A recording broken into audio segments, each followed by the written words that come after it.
Hello and welcome to Baku TV International with me, Miranda Shunker. And me, Mariam Zaidi. Well, this is a new English language channel launching as COP29. The UN climate conference currently takes place here in Baku, Azerbaijan.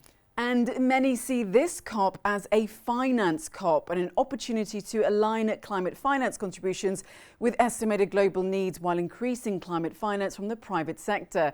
So we're going to be bringing you all the latest news and daily analysis with our correspondents and experts as the conference unfolds, Miranda. Yes, we are indeed. So it's Tuesday, day 2 of the conference and the start of the 2-day World Leaders Climate Action Summit here at COP29. Heads of government from around 200 nations have arrived for what should be a busy day of discussion and hopefully agreement on action. Let's hope indeed. And it's a chance to get decision makers together and raise the ambitions on next steps when it comes to climate goals, including pledges towards concrete, real economy outcomes, especially with developing countries front of mind and the part that they can play. Well, Ilham Aliyev, the president of Azerbaijan, and Antonio Guterres, the Secretary General of the United Nations, have already spoken at the Leaders' Summit today. Following on from the formal handover of the COP presidency from the UAE to Azerbaijan, the president said it was a privilege and a huge sign of respect to host the conference. A chance to build bridges with other countries and indeed formulate deeper multinational cooperation on climate initiatives. And he spoke about Azerbaijan's green agenda and the importance of energy security.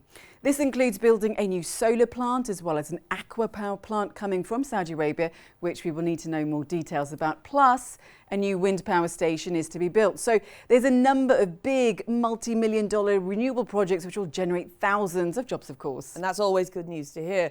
Well, the president unveiled a new partnership between BP and Azerbaijan, which will see a new power station built in the country to provide the decarbonisation of its biggest gas terminal. More solar and hydro power stations are also in the pipeline in the near future, we're told. That's very exciting, and we have more exciting plans to export green energy to Europe. This follows an existing strategic dialogue in place for gas to supply to bolster EU energy security. Right after Azerbaijan was elected as a host country of COP29, we became a target of coordinated, well-orchestrated campaign of slander and blackmail. The president also highlighted oil and gas, the so-called elephant in the room. He finished up by saying it's unfair and inaccurate to call Azerbaijan a petrol state, as its share in oil production is just 0.7%, with gas production at 0.9%. Well, we've also heard from another pivotal figure today at conference, Antonio Guterres, United Nations Secretary General. Quite a powerful address, it has to be said. He talked about the sound the delegates could hear is the ticking clock, making the point that time is not on our side to reach the 1.5 degrees climate goal. Exactly, Miranda. And he also talked about 2024, which is expected to be the hottest year on record. And he described how families have had to run from hurricanes, sweltering seas, flood tearing through life, and children going hungry due to crop failure and climate change takes hold. And the knock-on effect of all of this, of course, is, as he put it, the shocks to the supply chain when it comes to food production, meaning increasing prices. But it's what he called avoidable injustice, quoting the charity Oxfam, as saying billionaires emit more carbon emissions in 1.5 hours compared to the average person in their lifetime. That is absolutely staggering. Guterres also reminded delegates about the agreement made at COP28 to move away from fossil fuels and boost climate adaptation with that 1.5 degree limit, and why now is the time to deliver on that. He said 80% of people in the world want more climate action, and we have to listen to them. Well, on that point, he did say last year green and renewable investment outstripped fossil fuel investments, which was, of course, a step in the right direction. He labelled it as the clean revolution, which is here, and that no one can stop its progress. He finished by calling on leaders to now focus on 3 key areas: emergency emission reductions, new rules on fair carbon markets with no so-called greenwashing, and plans to have the 1.5-degree goal at the heart of all global agreements. And finally, the importance of climate finance. Well, plenty of food for thought there for the world leaders who were in the room. But what else has been happening on day 2 at COP29? Well, let's check in now with our correspondent, Ina Zabaliva. So, Ina, good to see you again. So it is day 2. This is the World Leaders Summit. Take us through who you've spoken to and what the atmosphere is like where you are.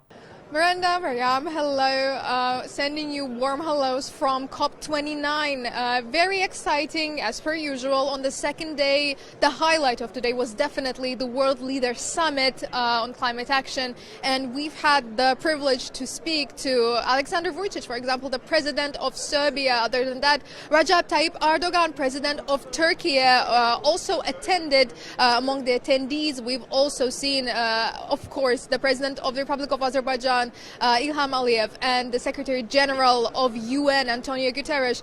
A lot of high-profile guests today talking about issues that are truly important. And other than that, as I've been told by thousands of activists who join us on COP29 today and for the 10 days, to come, they've all expressed that it's a very privileged position to be here and to represent their message, to be able to deliver their message on such a high level and speak and truly influence policies that are being implemented by talking to state officials. Other than that, the 9th Ministerial Dialogue also took place today, and the dialogue on climate for children also took place right in this hall behind me. The Nizami hall featured an amazing and spectacular act before the conference began.